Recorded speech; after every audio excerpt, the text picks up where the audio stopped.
So hello everyone, this is CMA Khanak Rohila. और कल तक हमने डिफरेंट टाइप्स ऑफ नेटवर्क की बात करी थी जिसमें हम कम्युनिकेट कर सकते हैं।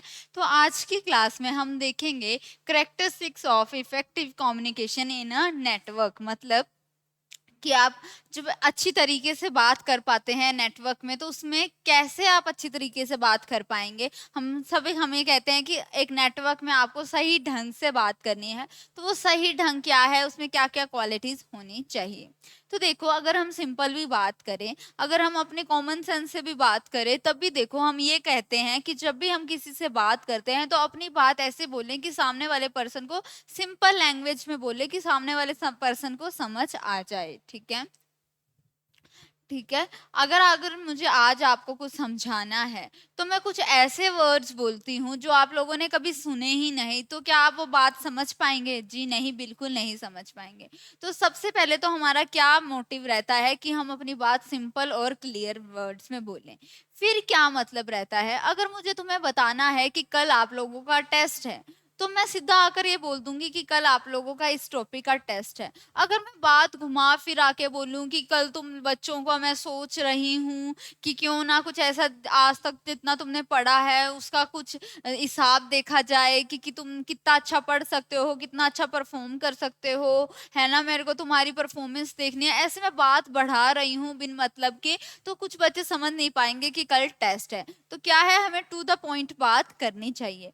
फिर क्या हमारा मोटिव बनता है कि हमारी बात करेक्ट होनी चाहिए, सीक्वेंस उसका सही होना चाहिए, है ना। अगर मान लो कोई बात कहनी है तुम्हें, एक सीक्वेंस में ही बोली जाएगी ना, कि ऐसे करो, अभी 5 मिनट का तुम्हारा ब्रेक है और फिर उसके बाद तुम वापस क्लास में आ जाना। अभी तुम चले जाओ बाहर, 5 मिनट का ब्रेक है, फिर वापस क्लास में आ जाना, हम हमारा टॉपिक स्टार्ट करेंगे।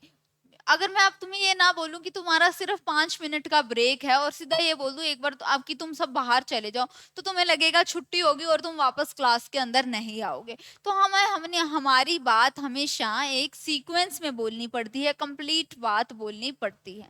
फिर जब हम उससे किसी से भी कोई बात करते हैं, सामने वाले पर्सन को कोई हमारी बात हर्ट ना हो जाए, हम उस पर कोई कमेंट ऐसा ना कर दें कि उसको बुरा लग जाए। ऐसी कुछ बातें हैं जो जनरली भी हम किसी से बात करते वक्त या किसी को कोई चीज समझाते वक्त ध्यान में रखते हैं।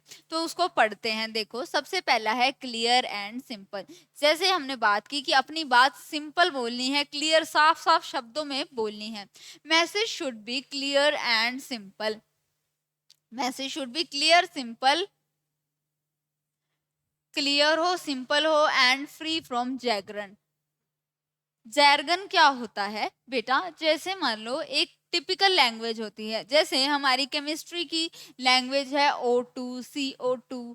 ठीक है, ये क्या है, एक टेक्निकल टर्म्स है। क्या हमें समझ आ रही है? नहीं, हम थोड़ा बहुत समझ सकते हैं, पर एक बहुत बड़ा केमिकल फॉर्मूला लिखा हो, क्या हम समझ पाएंगे? बिल्कुल नहीं समझ पाएंगे। अगर लॉयर्स आकर अपनी बात ना लिखने स्टार्ट कर दें, जैसे उनके कुछ वर्ड्स होते हैं, एब इनिशियो होता है या फिर कोई और म्यूटेंडिस म्यूटेंडिस ऐसे करके कुछ अलग अलग उनके वर्ड होते हैं, तो क्या हमें समझ आ पाएगा? नहीं। तो वो क्या है, टेक्निकल टर्म्स है, जैगरन कहा जाता है उन्हें। तो हमें ये कोशिश करनी है कि अपनी बात सिंपल बोले और जैगरन्स उसमें यूज ना करें, क्योंकि वो जनरली लोगों को समझ नहीं आते। Prefer active voice, short sentences and bullet points for long information. आपको हमेशा ये बोला जाता है एग्जाम राइटिंग करते वक्त भी कि आपको बुलेट पॉइंट्स में आंसर लिखना है, एक बहुत बड़ा पैराग्राफ बनाकर नहीं लिखना।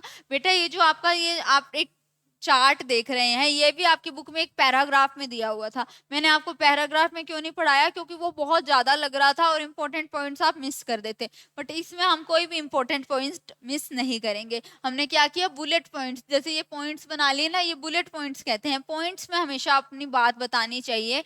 चाहे हम रिटर्न भी लिख रहे हैं, तो एक पैराग्राफ, बड़ा सारा पैराग्राफ लिख देंगे तो सामने वाला पर्सन हो सकता है इंपॉर्टेंट चीजों पर ध्यान इतना ना दे। तो हमेशा बात बुलेट पॉइंट पे लिखिए, छोटे सेंटेंसेस यूज करिए और बात एक्टिव वॉइस में करिए। बात एक्टिव वॉइस में करिए। एक्टिव वॉइस क्या होता है? सिंपल, जैसे हम बोलते हैं कि मुझे खाना खाना है। पैसिव वॉइस की खाना मेरे द्वारा खाया जाएगा, ऐसे करके हमें पैसिव वॉइस में नहीं बोलना है। साफ साफ क्लियर शब्द, छोटे शब्दों में एक्टिव वॉइस में अपनी बात कंप्लीट कर देनी है। ठीक है। अगर आपको ऐसे लिखना है कि प्लीज क्या मैं आपको खाना खिला दूं, तो या फिर आप खाना खा लीजिए, तो बस सिंपल बोल के बात खत्म। इसकी जगह जैसे वो शेर और शायरी कई लोग करने लग जाते हैं कि क्या मैं अपने हाथों से एक निवाला तोड़कर आपके मुख में रख दूं। ऐसे हमें लंबे लंबे पैराग्राफ्स किसी को बोलकर नहीं सुनाने, चाहे लिख कर नहीं बताने। हमें अपनी बात शॉर्ट में, सिंपल में ही खत्म कर देनी है।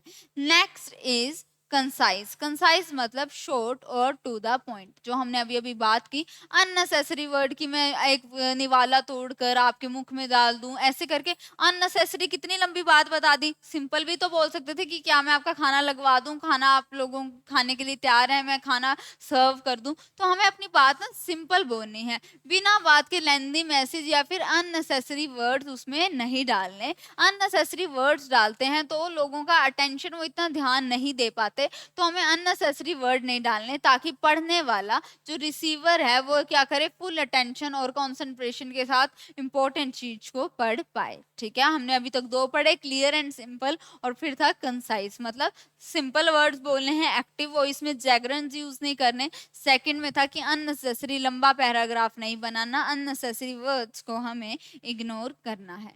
नेक्स्ट है कॉन्क्रीट एंड करेक्ट।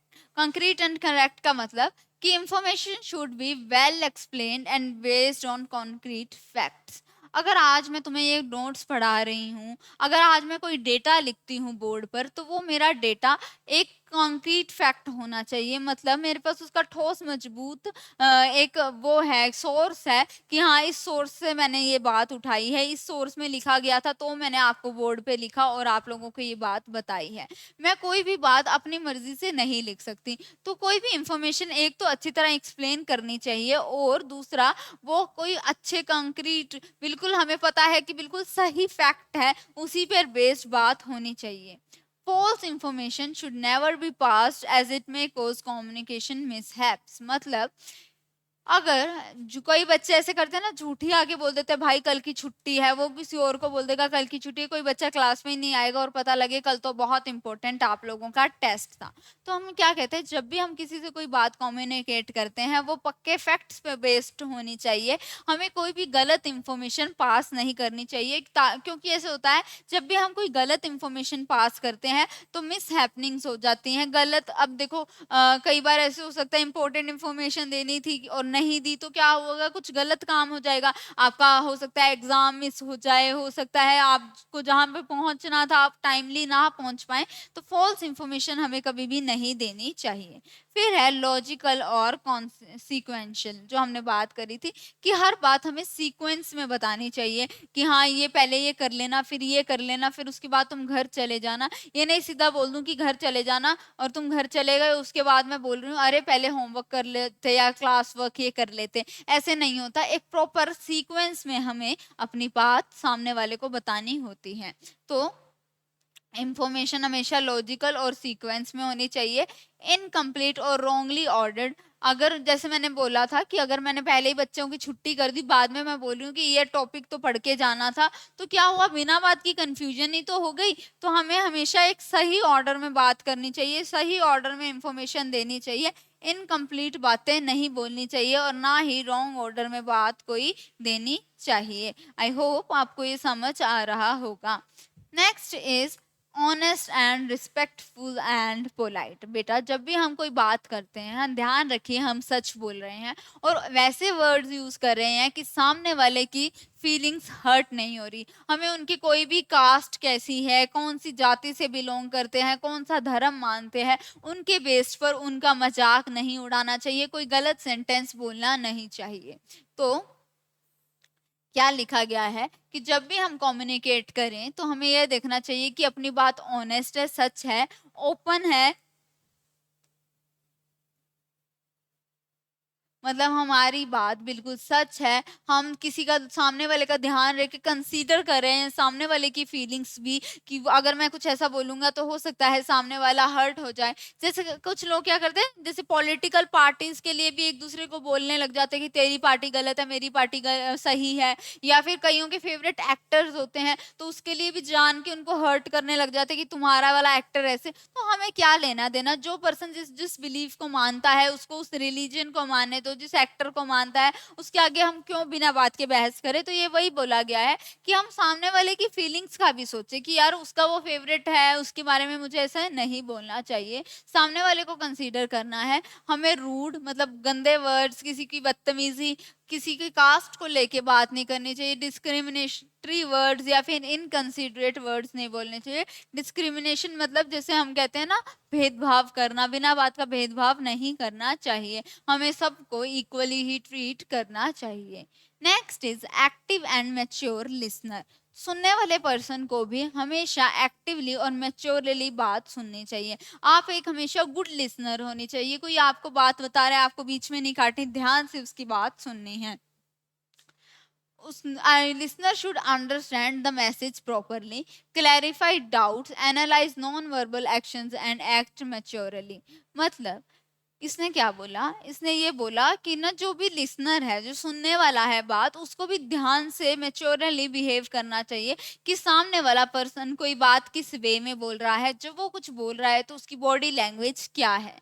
ठीक है, एक मैंने अभी रिसेंट में पॉडकास्ट देखा था, तो उसके क्या होता है कि जो बंदा या वो लेडी थी वो अपने आप के बारे में बता रही होती कि सब मेरा उस टाइम मजाक उड़ाने लग गए थे, सारा मेरे पे मीम्स बनने लग गए थे, और वो बहुत सैडली बताती है और जो पॉडकास्ट कर रहा होता है वो पर्सन हंसने लग जाता है। तो क्या उसको हंसना चाहिए था? नहीं, पर वो क्यों हंस गया? क्योंकि उसने उसकी बॉडी लैंग्वेज नहीं देखी कि ये तो बहुत दुखी होकर बता रही है कि सब मेरे पे मीम्स बना रहे थे। अगर वो एक्साइटमेंट के साथ बताती कि यार सब मेरे पे मीम्स बना रहे थे, मुझे बहुत खुशी थी, तो उसको हंसना चाहिए था, बट वो इतने सैडली बता रही है तो हंसना नहीं चाहिए था। तो हमें, जब हम मेच्योर लिसनर होते हैं, अच्छी तरह सुनते हैं किसी की बात, उसकी बॉडी लैंग्वेज देखते हैं, हम कोशिश करते हैं कि जो वो पर्सन बोल रहा है हम वो ही बात समझें।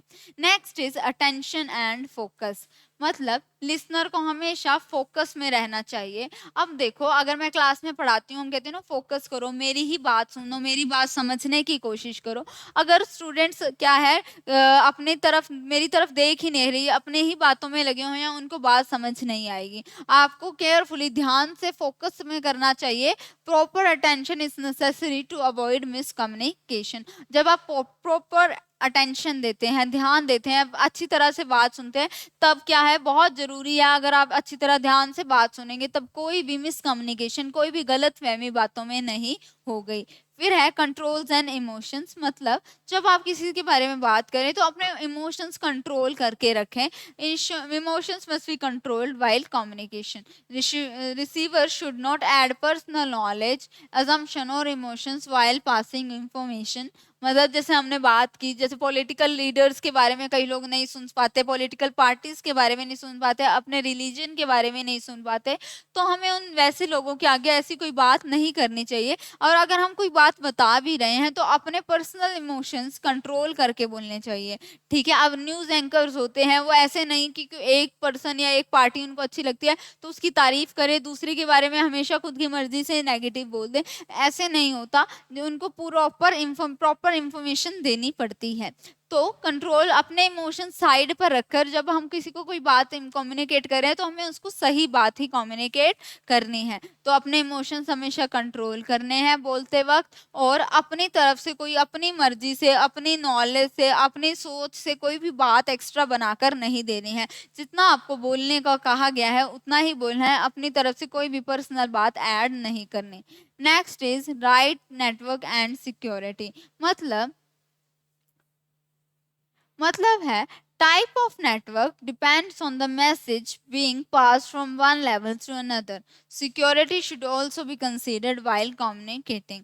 देखो नेटवर्क कैसा होना चाहिए वो हमने कल देखा कि जब एक हाई लेवल को देखना है, बात पहुंचानी है, तो कैसा नेटवर्क होता है। एक सेंटर में पर्सन है, सारे उससे बात, तो कौन सा नेटवर्क होता है। तो ये कहते हैं कि किस लेवल के पर्सन को बात पहुंचानी है, उसके बेस पे आपका नेटवर्क चूज किया जाता है। बिल्कुल सही।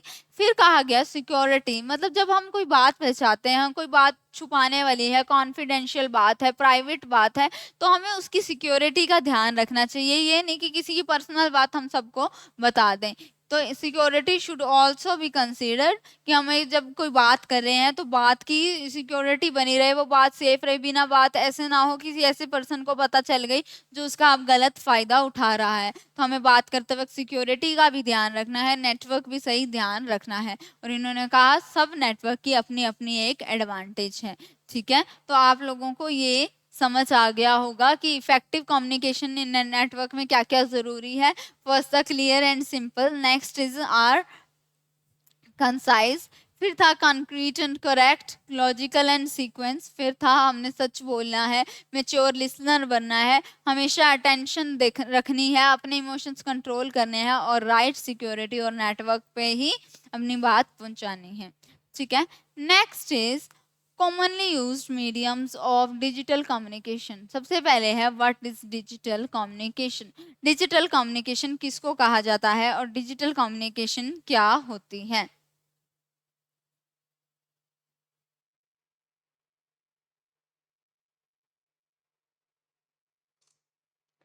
अब हमारा टॉपिक है डिजिटल कम्युनिकेशन। डिजिटल कम्युनिकेशन मतलब, देखो बच्चों, जब हमारे पुराने राजा रानियों का टाइम था या हमारे पेरेंट्स जब जवान हुआ करते थे, ठीक है, तब उस टाइम पे क्या होता था, कोई बात पहुंचानी है, पेरेंट्स नहीं ग्रैंड पेरेंट्स के टाइम की बात करते हैं, तो जब वो जवान थे या छोटे थे या राजा रानियों का टाइम था, तो उस टाइम कोई बात पहुंचानी होती थी तो क्या खत लिखते थे, एक पर्सन बात वो खत पे लिख देता था, लेटर लेकर एक पर्सन को भेजते थे, वो दूसरे पर्सन को जाकर वो लेटर दे देता था और वो बात पढ़ लेता था दूसरा पर्सन। तो ये कम्युनिकेशन का जरिया था जब कोई दो पर्सन अलग अलग बैठे हैं। तो क्या आज भी हम कबूतर भेजते हैं या फिर कोई खत लिख कर भेजते हैं? नहीं, अब हम क्या करते हैं, एक फोन करते हैं, इंस्टेंटली अपनी बात बता देते हैं। तो वो किसके थ्रू हो रहा है, हम कम्युनिकेट कर रहे हैं, पर कैसे, डिजिटली कम्युनिकेट कर रहे हैं। Digital communication is a type of communication जो किस पे रिलाई करता है, वो डिपेंड करता है टेक्नोलॉजी, ईमेल्स पे, फोन कॉल्स पे, वीडियो कॉन्फ्रेंसिंग या फिर कोई और टाइप के instant messaging like SMS and web. ठीक है, वेब चैट्स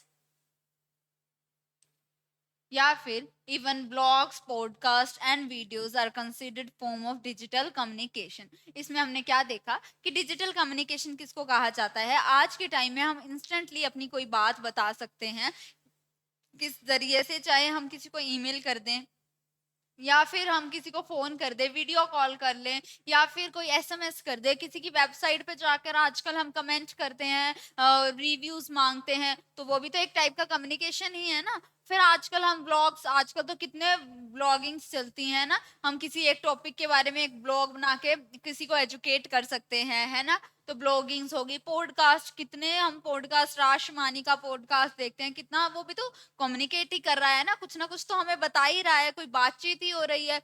फिर वीडियोस देखकर भी हम कम्युनिकेट करते हैं। तो जब हम इन तरीकों से कम्युनिकेट करते हैं उसे कहा जाता है डिजिटल कम्युनिकेशन। ठीक है, उसे क्या कहा जाता है, डिजिटल कम्युनिकेशन। चाहे पॉडकास्ट से करे, ईमेल से करे, वीडियो कॉल से करे, फोन कॉल से करे, या फिर हम एसएमएस भेजकर करें, इसे कहा जाता है digital communication. Next it, what are the communication channels for. मतलब अब चैनल्स का क्या मतलब हुआ, कम्युनिकेशन चैनल्स हम क्यों बनाते हैं कम्युनिकेशन चैनल। ठीक है, हम हमारे क्या जरूरत है कम्युनिकेशन चैनल बनाने की। आजकल आप लोग इंस्टाग्राम पे आईडीज बनाते हैं, अब हमारी कोचिंग का एक ऐप भी है, इस कोचिंग की एक वेबसाइट भी है, इनको क्या जरूरत है ये बनाने की। तो देखो कम्युनिकेशन चैनल, अब ये एक ऐप बना दिया हमने, कल भी देखा था कि ऐप क्या है, कम्युनिकेशन चैनल है। हम इंस्टाग्राम पे अपनी आईडीज बनाते हैं, फेसबुक पे बनाते हैं, ईमेल बनाते हैं, क्यों बनाते हैं, इसका क्या फायदा होता है हमें। तो देखिए,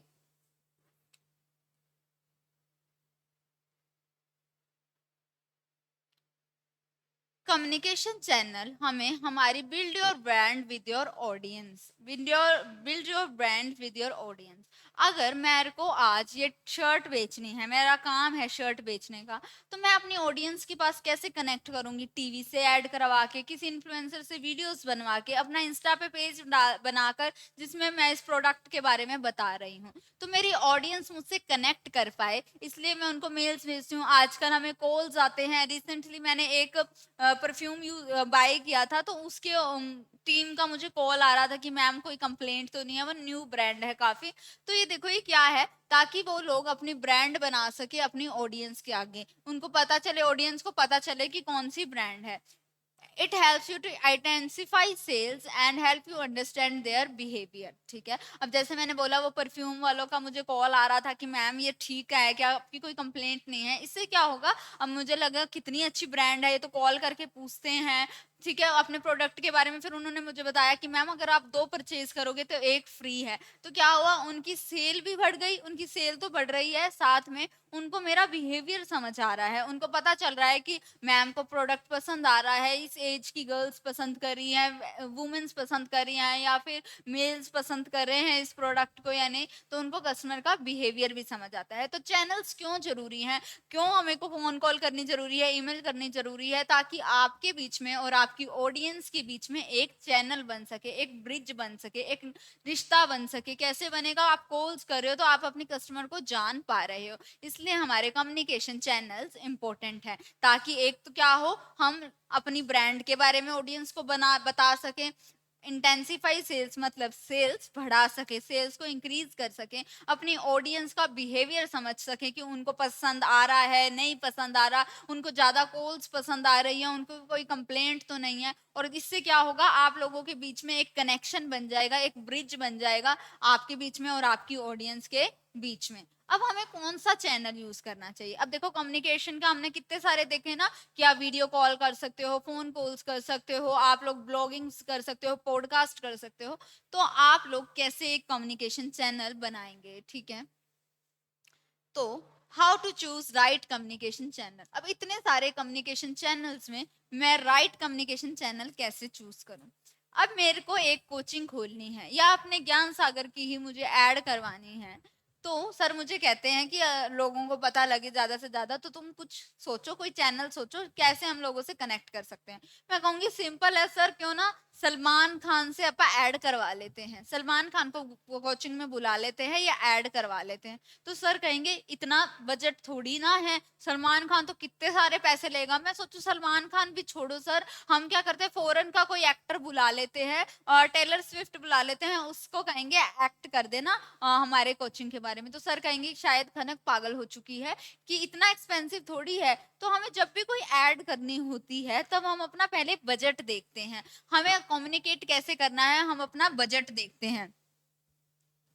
ठीक है, सबसे पहले अपना बजट देखा जाता है कि हमें कौन सा चीज अच्छा सही रहेगा, हमारा बजट कितना हमें अलाउ करता है। Your budget will influence your choice of communication channel. अब बड़ी बड़ी ब्रांड्स टीवी पे एड्स डालती है, इन्फ्लुएंसर से वीडियोस बनवाती हैं। छोटी ब्रांड्स होती हैं अपना खुद का इंस्टाग्राम पे पेज बना लेती हैं, या ईमेल्स करती हैं, खुद से फोन कॉल्स करती हैं। तो because you will have to invest some money to get your message across, ask yourself is the channel affordable for the company's budget. अब मेरी कंपनी तो छोटी सी थी, मेरे को छोटी सी कोचिंग चलानी थी, मैं क्या सलमान खान को बुला के ऐड करवा सकती थी, नहीं करवा पाती।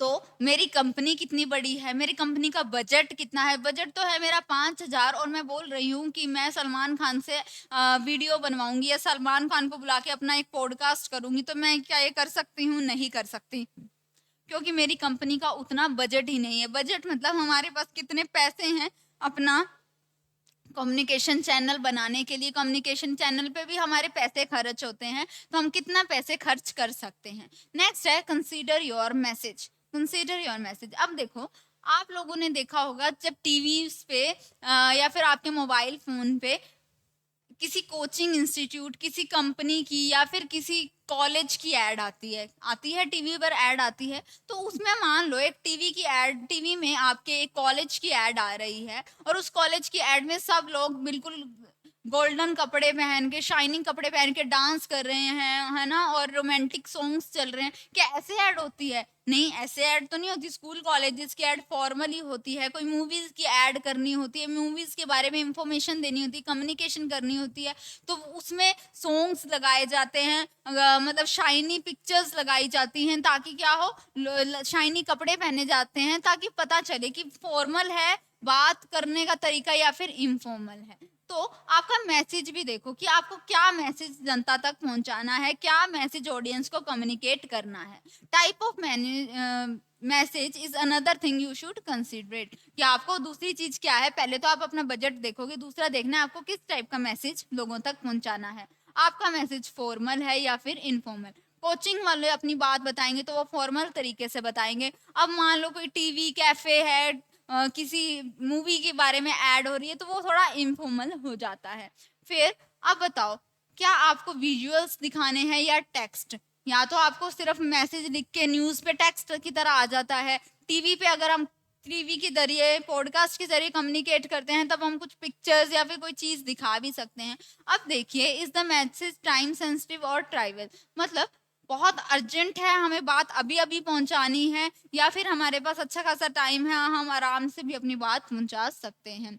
Does it need to be easy to find later? अब देखो, हमें अपनी न्यूज़, अपना मैसेज जो देना है, ठीक है, हमें कम्युनिकेट करना है अपने प्रोडक्ट के बारे में, तो हमें ये भी ध्यान रखना है, क्या हमें प्रोडक्ट इस तरीके से कम्युनिकेट करना है कि लोग उसको बार बार पढ़ सके, बार बार उस बात को समझ सके, सुन सके, ठीक है, मतलब बाद में भी उनको ढूंढनी वो बात इजी रहे, या फिर हमें एक बार ही बताकर खत्म करनी है। हम नहीं चाहते कि बार बार कस्टमर्स हमारी बात समझ आए या फिर सुनना चाहें। मान लो ऑफर ही एक दिन का था, तो क्या आप चाहोगे कि रोज ये ऑफर चलता रहे, रोज लोगों को ये बात पता चले? नहीं, एक दिन का ऑफर था, आज चला, खत्म हो गया, ठीक है। फिर है, if you are delivering a presentation, then you might want to take advantage of video conferencing software। presentation होती है, हमने देखा है ऑफिस में presentation होती है, कई बार यहाँ पे भी कोई presentation होती है, तो उसमें क्या है, वीडियो कॉन्फ्रेंसिंग का भी आप फायदा उठा सकते हैं। जब आप कोई प्रेजेंटेशन कर रहे हैं तो कोई यहाँ पे प्रेजेंट नहीं है, तो आप वीडियो कॉल का भी फायदा उठा सकते हैं। तो हमने क्या देखा, पहले अपना बजट देखेंगे, कितना पैसा है अपने पास, फिर मैसेज कैसा है, फॉर्मल है, इनफॉर्मल है, अर्जेंट है, क्या कि टाइम के साथ दिया जा सकता है, वो देखेंगे। फिर है get familiar with your team. तो देखो, बिल्कुल ऑब्वियस है, इट माइट सीम ऑब्वियस, मतलब ये तो बिल्कुल ही समझदारी और जानी पहचानी बात है, बिल्कुल कॉमन बात है कि but the choice of communication channels depends on the preference of your team. अब आपकी टीम क्या प्रेफर करती है, मुझे बात मेरी टीम से करनी है, ठीक है। अब मेरी टीम कह रही है कि हम नहीं यहाँ पे इन पर्सन आ सकते, हम सारे बाहर अलग अलग सिटीज में बैठे हैं, प्लीज हमें वीडियो कॉल कर लो, तो मैं कहूंगी नहीं, तुम्हें तो यहाँ पे आना ही पड़ेगा। ऐसे नहीं करना है, हमें देखना है हमारी टीम किसमें कंफर्टेबल है, हु आर दे, वो कौन लोग हैं, उनको कौन से चैनल्स में बात करना अच्छा लगता है, वो कौन से चैनल्स में बात करेंगे। Do they prefer phone call, उनको फोन कॉल पे बात करनी है, उनको टेक्स्ट मैसेज पे बात करनी है, या फिर कोई और फॉर्म ऑफ कम्युनिकेशन पे बात करनी है। तो हम क्या देखेंगे, अपनी टीम के बारे में देखेंगे, बजट के बारे में देखेंगे, अपना मैसेज देखेंगे और अपनी टीम की प्रेफरेंस देखेंगे। जिनको हमें बात बतानी है वो लोग कह रहे हैं वीडियो कॉल कर लो, हम कह रहे हैं नहीं, हम तो तुम्हें हमारे सामने आओ तभी बात करेंगे, तो ऐसे क्या बात हो पाएगी, बात ऐसे नहीं हो पाएगी, ठीक है। अब हम देखेंगे डिजिटली जो हम बात करते हैं, डिजिटली जैसे हम जिस तरीके से बात करते हैं, उसकी क्या एडवांटेजेस हैं और क्या क्या उसकी डिसएडवांटेजेस हैं। तो मेरे साथ देखिए, एडवांटेजेस ऑफ डिजिटल कम्युनिकेशन। जब हम डिजिटली बात करते हैं तो उसका क्या क्या फायदा है। In digital signals the impact of noise interference is more minor. मतलब देखो, आजकल क्या है, हम डिजिटली बात करते हैं, अगर आप वीडियो कॉल कर रहे हैं, अभी बाहर शोर है, क्या आपको सुन रहा है? बिल्कुल नहीं सुन रहा। आजकल हमारे पास इतने अच्छे माइक्स हैं, इतने अच्छी तरीके से हम ईयरफोन्स का यूज करके बात कर सकते हैं, तो कितने भी नॉइस इंटरफेरेंस हो, हमारी क्या बात, अब देखो यहाँ पे बैठे हैं, बाहर शोर चल रहा है, तो बच्चे यहाँ पर बैठ के मेरी बात नहीं सुन पा रहे होंगे कि शोर चल रहा था, बहुत कंस्ट्रक्शन का काम चल रहा था, तो हो सकता है नॉइस की वजह से डिस्टर्बेंस है।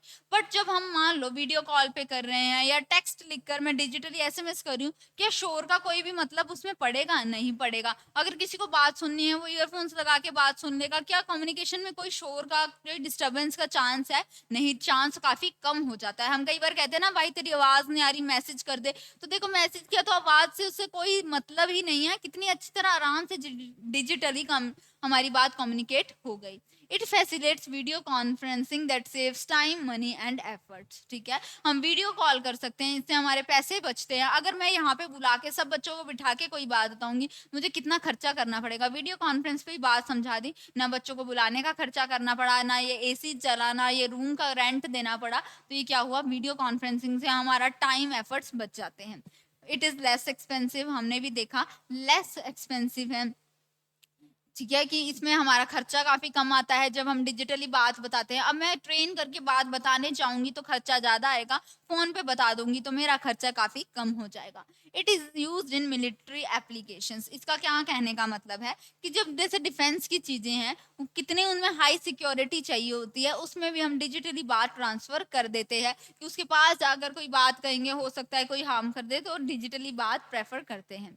फिर है the correction and detection of errors are easy in digital communication. अब देखो डिजिटली कम्युनिकेट कर रहे थे, एक फोन पे टेक्स्ट कर रहे थे, कोई गलती हो गई दिख गई, हम उसको करेक्ट कर सकते हैं, है ना, कि यार देखो मैसेज, हम कई बार कहते हैं ना मैसेज एडिट कर देते हैं, वीडियो कॉल पे डिजिटली हम अपनी बात सही तरीके से कर सकते हैं। अपनी फाइल्स हमने एक सेव करी थी डिजिटली कि हम लोगों को सेंड करेंगे, उसमें गलतियां हम इजिली करेक्ट कर सकते हैं।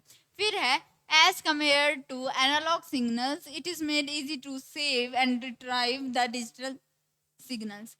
ठीक है, फाइल थी गुम गई, ढूंढनी कितनी मुश्किल है, यहाँ पे डिलीट होगी, हम कितनी इजीली उसको सर्च कर सकते हैं, डिलीट सेव कर सकते हैं, रिट्रीव कर सकते हैं, मतलब मान लो डिलीट होगी वापस लेके आने तो कितने आराम से हम ये सब कर सकते हैं। पर अगर एनालॉग मतलब मैनुअल कोई फाइल है उसको सेव करना कितना मुश्किल है, कितना एक पूरी अलमीरा लगेगी, इसमें हम अपने लैपटॉप में ही सेव कर सकते हैं। फिर है in digital signals the configuring process is easy as compare to analogue signals. जब हमें कोई बात कॉन्फ़िगर करनी है वो भी इजीली हो जाती है। हम मैनुअली अगर बात कॉन्फ़िगर करते हैं तो डिफिकल्ट है, पर डिजिटली इजीली हो जाती है। फिर है there is a standard encoding technique in digital circuits. अब ये लाइन समझ नहीं आती, देखो अभी लाइन स्टूडेंट्स को जनरली समझ नहीं आती। इसका क्या मतलब है कि स्टैंडर्ड इनकोडिंग टेक्निक, देखो अब मशीन ए है, मशीन बी है, मशीन सी है, अपने बाहर कितने सारे लैपटॉप्स पड़े हैं, सब में काम होता है, पर देखो लैपटॉप्स अलग अलग है, हो सकता है एक पे मैं अलग काम करती हूँ, एक पे अक्षय सर काम करते हैं, एक पर दिलीप सर कोई अलग काम करते हैं ना, काम अलग अलग हो सकता है, बट देखो लैपटॉप्स का जो मेन काम करने का तरीका है वो तो सेम है, वो तो सेम है, तो ऐसा हो सकता है कि हम सेम लैपटॉप से अलग अलग काम कर ले, है ना।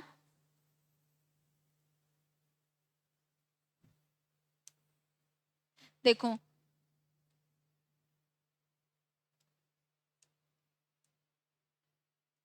तो देखो इनकी जो इनकोडिंग टेक्निक है मेन, जैसे वो काम करती है वो प्रोसेस तो बिल्कुल सेम ही है। So several processes similar devices can be used, कि एक ही डिवाइस से हम कितने अलग अलग तरीके के काम कर सकते हैं, चाहे हम एक लैपटॉप से कितना काम कर सकते हैं, सेव भी कर सकते हैं। अब मान लो 3 लैपटॉप्स हैं अपनी कोचिंग में तो अलग अलग काम करते हैं, पर हम एक लैपटॉप में से भी तो सेवरल काम कर सकते हैं। मान लो अक्षय सर भी कहीं भी मैं आज लैपटॉप नहीं लाया खाना का, आपके लैपटॉप से काम कर लूँ, फाइल सेव कर लूँ, मुझे प्रिंटर यूज करना है कनेक्ट करके कर लूँ, तो हाँ बिल्कुल हम कर सकते हैं, क्योंकि ये क्या है सिमिलर इनकोडिंग टेक्निक्स होती हैं इनकी, तो एक एक सेवरल प्रोसेस कर सकते हैं हम सिमिलर डिवाइसेस के साथ, कि एक ही जैसे डिवाइस है तो हम कितने सारे उनमें काम कर सकते हैं।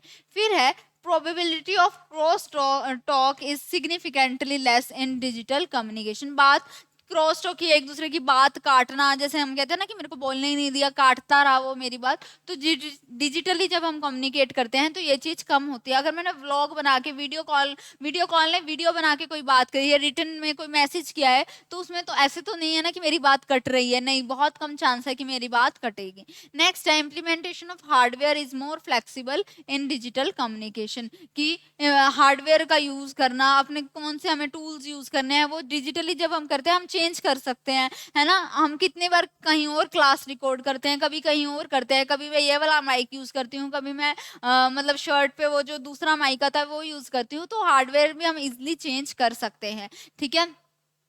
अब मान लो मेरे पास फाइल पेन ड्राइव में थी, फिर मैंने दूसरी पेन ड्राइव में ले ली, पर वही फाइल अगर रिटर्न में होती तो कितनी मुश्किल होती मुझे चेंज करना, दूसरी फाइल बनानी पड़ती, हाथ से लिखकर, तो बहुत दिक्कत आती। To avoid signal jamming spread spectrum technique is used. Signal jamming का क्या मतलब होता है कि नेटवर्क ना रुके हमारा, कि नेटवर्क ना जाम लगे, कि ऐसे होता है ना कई बार कि एग्जाम्स होते हैं तो सिग्नल जैम्बर्स लग जाते हैं कि अब कोई चीटिंग नहीं कर पाएगा क्योंकि सिग्नल में डिस्ट्रक्शंस हो गई। तो हम नहीं चाहते कि हमारी सिग्नल डिस्ट्रक्शंस हो, तो उसको भी हम सिंपल टेक्निक्स के साथ यूज सही कर सकते हैं कि हमारा नेटवर्क भी इजीली आता रहे। फिर है ऑडियो कॉन्फ्रेंसिंग भी हम कर सकते हैं, जिसका हमें क्या फायदा होता है कि हम एक ग्रुप ऑफ पीपल के साथ एक साथ ही बात करते हैं। वीडियो कॉन्फ्रेंस पे करते हैं, ऑडियो कॉन्फ्रेंस भी कर सकते हैं। हम कहते हैं ना कॉन्फ्रेंस पे ले लिया, 2-3 जनों ने एक साथ बात कर ली। To maintain the secrecy of information, signal processing functions like compression and encryptions are employed in digital circuits. जैसे कि आजकल व्हाट्सएप पे आपके साथ आता है एंड टू एंड इंस्क्रिप्शन। मतलब क्या हुआ, अगर आपको कोई बात है, अब हम चाहते हैं कि हमारी बात प्राइवेट रहे, तो एंड टू एंड मतलब आप पढ़ सकते हैं, आपके सामने वाला यूजर पढ़ सकता है। हम कई बार पासवर्ड्स लगा देते हैं ताकि हमारी जो बात है प्राइवेसी मेंटेन रहे, सीक्रेसी मेंटेन रहे। तो व्हाट्सएप पे कहते हैं ना बस आप और आपके सामने वाला ही वो मैसेज पढ़ सकता है। तो वो क्या हुआ, एंड टू एंड इंस्क्रिप्शन, मतलब प्राइवेसी लग गई, अब कोई और हमारा डेटा एक्सेस नहीं कर सकता। फिर है डिजिटल कम्युनिकेशन हमेशा चीपर है और more straightforward compare to analogue signals because of advancement of IC technology. कि आजकल इतनी देखो इतना हमने डेवलप कर लिया है, तो हम बहुत सस्ते तरीके से एनालॉग हो गया, अभी जाकर बात करेंगे तो बहुत टाइम वेस्ट होता है, खर्चा पड़ता है। पर डिजिटली हम कम्युनिकेशन करना बहुत इजी रहता है। इतनी ज़्यादा एडवांसमेंट हो गई है, इतनी ज़्यादा तरक्की हो गई है, तो हम बहुत इजीली कम्युनिकेट कर सकते हैं। अब इसके कई डिसएडवांटेज भी है। ऑब्वियसली जब भी किसी चीज़ के एडवांटेजेस होते हैं, साथ ही साथ उसके बहुत सारे डिसएडवांटेजेस भी होते हैं। तो इसका डिसएडवांटेज क्या है, एक तो there is high power consumption in digital communication. अब जब भी हम वीडियो कॉल्स करते हैं, ये पैनल चल रहा है, डिजिटली आपके तक लेक्चर आएगा, कितनी ज़्यादा इलेक्ट्रिसिटी कंज्यूम हो रही है। पहले इधर होगी, फिर आप लोग यूज़ कर इलेक्ट्रिसिटी का यूज़ करके इसको देखेंगे, चार्जिंग्स पे लगाएंगे, है ना। तो ये क्या कितनी ज़्यादा इलेक्ट्रिसिटी वेस्ट होती है। तो इसमें power consumption in digital communication बहुत ज़्यादा हाई रहता है। Next is there is requirement of synchronisation in the case of synchronous modulations. अब फोन पे बात करना, वीडियो कॉल करना, उस पे तो जरूरी है ना कि सामने वाला पर्सन उसी टाइम प्रेजेंट हो। क्या मैं फोन कॉल करके ऐसे हो सकता है मैंने आपको फोन किया है और आप तो उस टाइम प्रेजेंट ही नहीं है और मैं बात कर लूँ, नहीं हो सकता। तो चाहे वीडियो कॉल करते हैं, फोन कॉल करते हैं, तो बहुत बार सामने वाले पर्सन का भी उसी टाइम पे प्रेजेंट होना जरूरी होता है। साइक्रोनियस मॉड्यूलेशन क्या होता है कि जब दो पर्सन एक साथ प्रेजेंट हो, तो इसने क्या कहा है कि बहुत बार ये वीडियो कॉल्स पे, डिजिटल कम्युनिकेशन पे भी जरूरी रहता है कि सामने वाला पर्सन उसी टाइम हमारे पास प्रेजेंट है। Next is there is a sampling error. ठीक है, अब ऐसे हो सकता है हम कहते हैं डिजिटल इंफॉर्मेशन है, हमने लगा दिया कि चेक कर दे सारी स्पेलिंग मिस्टेक्स तो नहीं है। मान लो मेरे नोट से मैंने चेक कर लिया कि स्पेलिंग मिस्टेक्स तो नहीं है, मैंने 1-2 पेज पे चेक कर लिया, स्कैन कर लिया, नहीं थी मिलती। तो ऐसे भी तो हो सकता है कि मान लो वो 1-2 पेज में ही गलती नहीं थी, मैंने जो सैंपल लिया वही ठीक था, बाकी वो सही नहीं है। या फिर जो मैंने कोड डाला कि देखो कोई गलती तो नहीं है, वो कोड ही गलत था, इसलिए वो अच्छे से स्कैन ही नहीं हो पाई मेरी फाइल्स। तो ये भी तो ऐसे काम भी तो हो सकते हैं। हाँ बिल्कुल ऐसा भी हो सकता है। इसलिए हमें क्या देखना है कि देयर इज सैम्पलिंग एरर्स के भी चांसेस हैं, तो ये भी इसका एक डिसएडवांटेज है। The most common limitation of digital communication is that it requires more transition bandwidth, it is due to higher data rate because of analogue to digital conversion. अब ये बैंडविड्थ की क्या बात है, मतलब देखो, अब देखो ये जैसे है आपके वीडियो कॉल, ये लेक्चर्स हैं, इनकी बहुत ज़्यादा हम कहते हैं जीबी में चली जाती हैं, बहुत ज़्यादा एमबी में यूज़ होती हैं। तो क्या मैं ये पूरा नेटवर्क अपने फ़ोन से कर सकती हूँ कि मैं फ़ोन पे वीडियो कॉल रिकॉर्ड करके सारे लेक्चर सेव करके रोज़ आपको एक ऐसा भी अपने फ़ोन में ही सेव कर लिया, आपके वो सेंड भी कर दिए। इतने बड़े बड़े लेक्चर्स क्या रोज़ हो सकते हैं? एक लेक्चर चलो आपने सेंड कर भी दिया, इतने सारे लेक्चर्स क्या हम कर सकते हैं? नहीं। हमें एक बहुत बड़ा स्पेस चाहिए, बहुत बड़ा बैंडविड्थ होनी चाहिए जो हमारा नेटवर्क है तभी तो हम यूज कर सकते हैं। अब कुछ ऐप्स भी हमारे फोन में ऐसे कहते हैं कि आपके फोन में नहीं चलेंगे, ये लैपटॉप में ही चलेंगे। क्यों? क्योंकि उन लोगों को उनका ट्रांसमिशन मतलब उनकी इतनी स्टोरेज कम होती है, जितने नेटवर्क्स चाहिए, जितना हमें स्पेस चाहिए उतना हमारे पास स्पेस नहीं होता, तो वो ऐप्स चलते नहीं। तो इन्होंने भी ये कहा है कि लिमिटेशन है ये कि डिजिटल कम्युनिकेशन के लिए हमें बहुत बड़ा बैंडविड्थ चाहिए। जब अगर मान लो हाथ से तो मैं नोट्स लिख सकती हूँ, पर अगर मेरे बहुत बड़े नोट्स हैं, बहुत ज़्यादा मुझे सेंड करने हैं नोट्स, तो मेरा पास एक अच्छा खासा स्टोरेज होना चाहिए, अच्छा खासा नेटवर्क होना चाहिए, जिससे मैं क्या कर सकती हूँ, अपने वो नोट्स डिजिटली, अपने लेक्चर्स डिजिटली आप लोगों तक पहुंचा पाती हूँ। अब हमारी स्टोरेज खत्म हो जाती है, हम क्लाउड का यूज करते हैं, तो वो क्या है, क्योंकि उसका बैंडविड्थ बड़ा है, उसकी स्पेस बड़ी है, उसका नेटवर्क बड़ा है, तो वो क्या है कि इसका ये भी एक डिसएडवांटेज है कि हमें बहुत बड़ा एनालॉग से अगर हम डिजिटली सारी चीज करते हैं तो हमें बहुत बड़ा नेटवर्क चाहिए। एनालॉग तुम यहाँ पर आकर पढ़ लेते, पर अगर हमें डिजिटली करना है तो हमारा बैंडविड्थ, जो हमारी वीएच ऐप की स्टोरेज, ऐप का डिवाइसेस के नेटवर्क्स बड़े होने चाहिए। आई होप आपको समझ आ गया होगा। नेक्स्ट है the digital communication requires analogue to digital conversion at a high rate. अब क्या है, मान लो कोई इंफॉर्मेशन थी, कोई फाइल थी हमारे पास, एनालॉग में थी, अब हमें इसको डिजिटल करनी है, तो हमारा उसमें क्या होगा, उसका high rate and requires analogue to digital conversion. अगर हमें एनालॉग टू डिजिटल कन्वर्ट करनी है, अगर फाइल ऐसे ही थी, अब हमें उसको डिजिटली कन्वर्ट करनी है, तो बहुत टाइम भी लग जाता है। ठीक है। Next is there can be possibility of miscommunication if user does not understand something. आप लोग मेरे सामने बैठ के नोट्स लिख रहे हो, मैं तुम्हें पढ़ा रही हूँ, आप लोग मेरे सामने बैठ करके नोट्स लिख रहे हो, कोई गलती होगी मैं उसी टाइम कह दूंगी कि बेटा आपने ये गलत लिखा है, इसको आप करेक्ट करके लिखो। पर अब आप वीडियो कॉल पे, कॉन्फ्रेंसिंग पे कुछ गलती कर रहे हैं, तो वो एरर पकड़ना मेरे लिए मुश्किल है, मुझे नहीं पता आप कैसे लिख रहे हैं। तो ये भी हो सकता है ना कि जब हम वीडियो कॉल पे कोई बात करते हैं तो हम मिसकम्युनिकेट कर दे, बात सही तरीके से ना बचा पाए, तो इससे क्या हुआ, या तो हमने मिसकम्युनिकेशन कर दी क्योंकि हमारा जो सामने वाला पर्सन था उसको हमारी बात सही से समझ नहीं आ पाई, तो इसका भी चांस डिजिटल कॉन्वर्सेशन में ज्यादा बढ़ जाता है कि सामने वाला पर्सन हमारी बात सही तरीके से समझ ना पाए। ठीक है।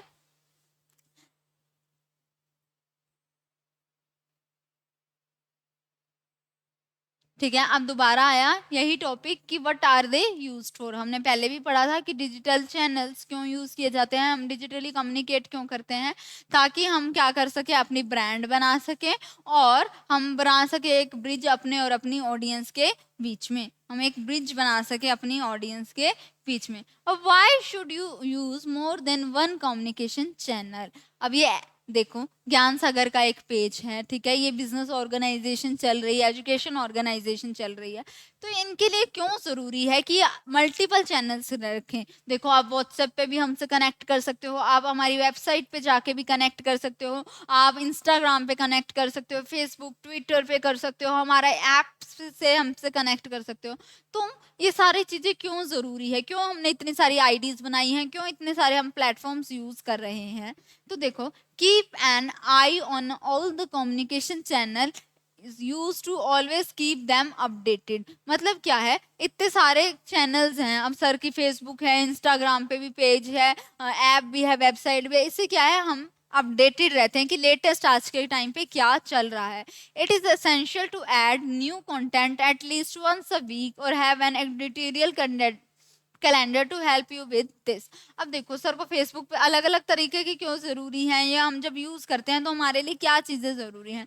अब देखो, फेसबुक पे भी डाला, इंस्टा पे भी डालते हैं, यूट्यूब पे भी डालते हैं, ऐप पे भी डालते हैं, क्यों डालते हैं, ताकि सारी चीजें अपडेटेड रहें, सारी चीजें अपडेटेड, रिसेंट जो ट्रेंड्स चल रहे हैं उनका हमें पता चले। कि ऐसे होता है, देखो पहले तो क्लास में पढ़ाते थे, फिर देखा आजकल रील्स बनने लगी, तो सारे कोचिंग्स वाले, सारे बिजनेसेस वाले रील्स भी बनाने लगे। क्यों? क्योंकि हमें अपडेटेड रहना था, रिसेंट ट्रेंड के साथ अपना काम करना था, तो हम अपडेट रहना चाहते हैं। अब हम देखो, अब हमने फेसबुक पे पेज बना लिया, इंस्टा पे पेज बना लिया, और हम उसमें कुछ पोस्ट ही नहीं करे, तो ये कह रहे हैं नहीं, आपको हमेशा अपडेटेड रहना है, आपको एक कैलेंडर बनाओ कि उसमें क्या करना है, कि मेरे को फेसबुक पे आज एक एजुकेशन रील डालनी है, फिर अगले हफ्ते मुझे उस पर क्या डालना है, एक मतलब एक ऐसे फैंसी टेक्स्ट डालना है, मतलब एक पोस्टर टाइप की कोई चीज डालनी है, एक फनी रील डालनी है, एक नोटिस डालना है, तो ऐसे आप एक अपना कैलेंडर बना लीजिए ताकि मेरे को आज फेसबुक पे पोस्ट करना है, आज यूट्यूब पे पोस्ट करना है, आज ट्विटर पे पोस्ट करना है। ठीक है, आप सारी जगह एटलीस्ट नया कंटेंट एक एक हफ्ते में एक बार तो करिए ही करिए। या फिर आप कर सकते हैं एक कैलेंडर बना सकते हैं कि मुझे पहले दिन रील बनानी है, अगले दिन मुझे एक वीडियो चैप्टर समझाना है, फिर मुझे टेक्स्ट मैसेज डालना है, फिर मुझे क्विज डालनी है, फिर मुझे फनी कंटेंट डालना है। Next is research. अब क्या है, जब भी आप चैनल्स यूज कर रहे हैं तो रिसर्च करते रहिए। Research create a daily reading routine. आप एक डेली रीडिंग का रूटीन बनाइए। आप देखिए मार्केट में आजकल चल क्या रहा है, ताकि आपको जो डिजिटल मार्केट के जैसे फेसबुक पे क्या ट्रेंड आया है, इंस्टा पे क्या ट्रेंड आया है, उसका आपको पता लगे। This will help you when it's time to produce content. अगर जब आप कंटेंट कंज्यूम करते हैं, जब आप देख रहे हैं कि अब फेसबुक पे क्या चल रहा है, अब ऐसे होता है ना कि देखो कि जो लेटेस्ट ट्रेंड होता है, हमारी चाहे कोचिंग की रील है पर उन्हीं सॉन्ग्स पर आने लगती है। क्यों? क्योंकि कोई तो उसको रिसर्च करता है, देखता है कि अब लेटेस्ट में क्या चल रहा है, ताकि जब हम अपना कंटेंट बनाते हैं तो उसी रिलेटेड बना पाते हैं। Manage all of your communication channels. तो सारे कम्युनिकेशन चैनल आप मैनेज कर पाए। It is very easy to forget about a communication channel which will make your customer message accumulate। अभी देखो क्या है कि आपको हमेशा अपने हर चैनल पे आई रखनी है। अब मान लो सर की कोचिंग है या हम हैं एज अ कोचिंग, क्या करते हैं, अपना मेल खोल कर ही नहीं देख रहे। हम भूल गए कि हमने मेल भी बच्चों को दिया था, और हो सकता है कुछ बच्चे हमें मेल कर रहे हो, हमने खोल के नहीं देखा, तो कितने सारे मैसेज इकट्ठे हो जाएंगे, बहुत सारे मैसेज एक्यूमुलेट मतलब इकट्ठा हो जाएंगे। To keep this from happening, अगर आप ऐसा नहीं चाहते कि ऐसा कोई ऐप आप भूल जाएं और बाद में बहुत सारे बच्चे मैसेज करते रहे सर हमें क्लास लेनी है, और उनका टाइम वेस्ट हो गया क्योंकि हमने मैसेज देखे ही नहीं, तो अगर आप ऐसा कुछ नहीं चाहते तो create a management routine and check all the comments that your business receives. तो आप क्या करें, एक मैनेजमेंट रूटीन बना लें कि मुझे सुबह 1 घंटा फेसबुक भी चेक करनी है, इंस्टा भी कंज्यूम भी करना है, कमेंट का रिप्लाईज भी करने हैं, ताकि क्या हो, आप सारे कमेंट्स देख पाएं और सारों का अच्छी तरह रिप्लाई कर पाएं। ठीक है, तो ये हमें कुछ बातों का ध्यान रखना है। फिर है आइडेंटिफाई योर पर्सोना। इसका क्या मतलब होता है? अब देखो, अगर मेरा एक, जैसे हम बात आज हमने सारे दिन ही एजुकेशन चैनल की बात की है, हमारा एक सही पर्सोना क्या है, हम पहले एक ऐसा अपना आइडियल कस्टमर देखेंगे। ठीक है, अगर मान लो मुझे अपने लेक्चर्स बच्चों तक पहुंचाने हैं, मेरा आइडियल कस्टमर क्या है कि 19 टू 20 साल का एक बच्चा होगा, सपोज मैंने उसका नाम दे दिया रिया, तो 19 टू 21 ईयर्स तक के, क्योंकि तब तक आपकी 12th या फिर ग्रेजुएशन हो जाती है, वो या तो दिल्ली में रहती है, सॉरी जयपुर में रहती है क्योंकि कोचिंग जयपुर में है, या फिर वो दिल्ली में रहो तो वो ऑनलाइन देख सकती है। तो ऐसे मैं अपना एक आइडियल कस्टमर बनाऊंगी कि वो इतने साल का बच्चा होगा, लड़का होगा, लड़की हो सकती है, और उसकी 12th कंप्लीट हो गई हो, वो कॉमर्स से हो, वो आगे सीए सीएमए या सीएस करना चाहता हो। तो आइडेंटिफाई और पर्सोना कि हमारा आइडियल कस्टमर है कैसा, तो हमें पता चलेगा कि हमें किसका 19 से 21 साल के इस रेंज के लड़का लड़कियों को टारगेट करना है, जो कस्टमर्स हैं उनको टारगेट करना है। अब मैं क्या चाहकर 95 ईयर्स के किसी अंकल को जो बिल्कुल उनको दिखता भी नहीं है, उनको जाके समझाऊं सीएमए सीएस के फायदा, क्या वो मेरे आइडियल कस्टमर है? नहीं है। मेरे कस्टमर्स कौन है? स्टूडेंट्स हैं, उनके पेरेंट्स हैं। तो देखो, वैसे तो हम एजुकेशन को एज अ नहीं लेते कि हम एजुकेशन को एज अ बिजनेस नहीं लेते, क्योंकि हमें पता है कि कोई कभी भी स्टार्ट कर सकता है, तो don't take it otherwise. But हमने एक वैसे ही बिजनेस आइडेंटिटी का एग्जांपल ले लिया कि अगर एजुकेशन में अगर लेक्चर्स बेचने हैं तो वैसा कुछ देख लिया। तो क्या है, persona is a fictional character. एक हम फिक्शनल करेक्टर बनाएंगे। आजकल एआई भी होती है, एआई बोट्स भी बनते हैं जैसे, that represent your ideal customer, जो क्या करेगा, आपका आइडियल कस्टमर बताएगा कि आइडियल कस्टमर को क्या क्या जरूरत है, क्या क्या आइडियल कस्टमर को हमारे को चाहिए, क्या क्या उसको, वो कैसा उसकी रिक्वायरमेंट्स होंगी।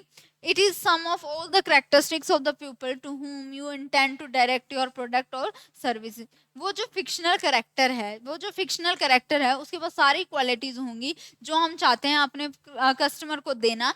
करेक्टरिस्टिक्स ऑफ पीपल मतलब जो लोग हमारे पास किस टाइप के लोग आएंगे, हमें पता है हमारे कस्टमर्स कौन कौन से हैं, स्टूडेंट्स हैं, ठीक है, 19 to 21 साल के हैं, जो बच्चों थोड़े कंफ्यूज हैं, जिनको नहीं पता कॉमर्स इंडस्ट्री के बाद आगे क्या कर सकते हैं, तो वो लोगों का हम ध्यान रखते हैं। तो फिर वो लोग क्या हैं, हमारे आइडियल कस्टमर्स हैं। तो आप लोगों को एक फिक्शनल करेक्टर बनाना है जिसके पास सेम करेक्टरिस्टिक्स हो, सेम मतलब सेम उसकी पॉइंट्स वैसे हों कि उसकी एज उतनी है, पढ़ाई उसको वही करनी है जो आपके आइडियल कस्टमर की है। तो ठीक है, आई होप आपको आज तक हमने जितना पढ़ा वो क्लियर हो गया होगा। आज तक हमने क्या पढ़ा, अभी हमने पढ़ा, सबसे पहले हमने पढ़ा था कि करेक्टरिस्टिक्स ऑफ इफेक्टिव कम्युनिकेशन क्या है, फिर हमने पढ़ा डिजिटल कम्युनिकेशन क्या होती है, फिर हमने देखा कि इसके कौन कौन से चैनल्स हम यूज़ करते हैं, क्यों चैनल्स यूज़ करते हैं, हमें अपना राइट चैनल कैसे चूज़ करना है, बजट देकर, अपना मैसेज देकर, अपनी टीम से फेमिलियर होकर, अपनी टीम, हमारी टीम किस चीज़ में कंफर्टेबल है। फिर हमने काफ़ी सारे एडवांटेजेस देखे थे, जितने आप याद करिए मैक्सिमम एडवांटेजेस आप लर्न करने की कोशिश करिए। इसमें बहुत काफ़ी इजी भी हैं और कुछ कुछ डिफिकल्ट हो सकते हैं, जिसको भी हमने अच्छे से डिस्कस कर लिया। फिर है डिसएडवांटेजेस, बहुत सारी डिसएडवांटेजेस भी होती हैं बिजनेस की, है ना। डिजिटल कम्युनिकेशन के थ्रू जब हम बिजनेस करते हैं तो बहुत डिसएडवांटेज है। एक तो जो अगर हमारा एनालॉग डेटा है उसको कन्वर्ट करने का ही एक बहुत कॉस्ट लग जाती है, टाइम लग जाता है। फिर क्या है, सैम्पलिंग एरर हो सकता है, इलेक्ट्रिसिटी पावर इतनी ज़्यादा हमारी वेस्ट हो जाती है। फिर कई बार हमें डिजिटली भी कम्युनिकेशन में ज़रूरी है कि सामने वाला पर्सन बैठा हो, एरर्स हो सकते हैं, गलतियां हो सकती है, हो सकता है सामने वाले पर्सन को हमारी बात समझ ही नहीं आई। फिर हमने क्या देखा, हमें एक से ज़्यादा नेटवर्क्स हम क्यों यूज़ करते हैं और जब करते हैं तो क्या ध्यान रखना चाहिए कि हमें एक से सारे जो अपने नेटवर्क्स है सब पे ध्यान रखना चाहिए ताकि हम अपडेटेड रहें। फिर हमने देखा रिसर्च करनी चाहिए कि लेटेस्ट कौन सा कंटेंट चल रहा है, कौन सा ट्रेंड चल रहा है, हमें रिसर्च करनी चाहिए कि कोई भी हमारा ऐप ऐसे तो नहीं है कि बनकर रह गया, हमने उसको खोला ही नहीं, कोई ईमेल्स चेक नहीं की, व्हाट्सएप का कोई नंबर बच्चों को दिया था वो अभी तक चेक नहीं किया, ऐसा कोई गलती तो हमसे नहीं हो रही है। हम क्या सोच सकते हैं कि हमें एटलीस्ट 1 वीक में एक कंटेंट तो डालना ही है। हम उसके लिए एक कैलेंडर बना सकते हैं कि कब हमें रील पोस्ट करनी है, कब हमें एजुकेशन की वीडियो डालनी है। फिर है आइडेंटिफाई योर पर्सोना, मतलब कि आपका आइडियल कस्टमर कैसा है, उसकी क्या क्या करेक्टरिस्टिक्स हैं, वैसा आप एक फिक्शनल करेक्टर बनाइए। कि मान लो रिया मेरा एक फिक्शनल करेक्टर है, वो 21 साल की लड़की है, 19 से 21 साल की हो सकती है, उसको कॉमर्स फील्ड की होना होगा, या तो वो जयपुर की हो सकती है, दिल्ली कहीं की भी हो सकती है। जयपुर की होगी तो वो ऑफलाइन क्लासेस ले सकती है, बाहर की होगी तो वो ऑनलाइन क्लासेस ले सकती है। तो ये सब हमारा क्या है, आइडियल कस्टमर की क्या क्या करेक्टरिस्टिक्स हो सकते हैं, ऐसा हम एक अपना फिक्शनल करेक्टर बना लेते हैं। तो आई होप आज का टॉपिक आपको क्लियर हो गया होगा। अब मिलते हैं हमारी नेक्स्ट क्लास में।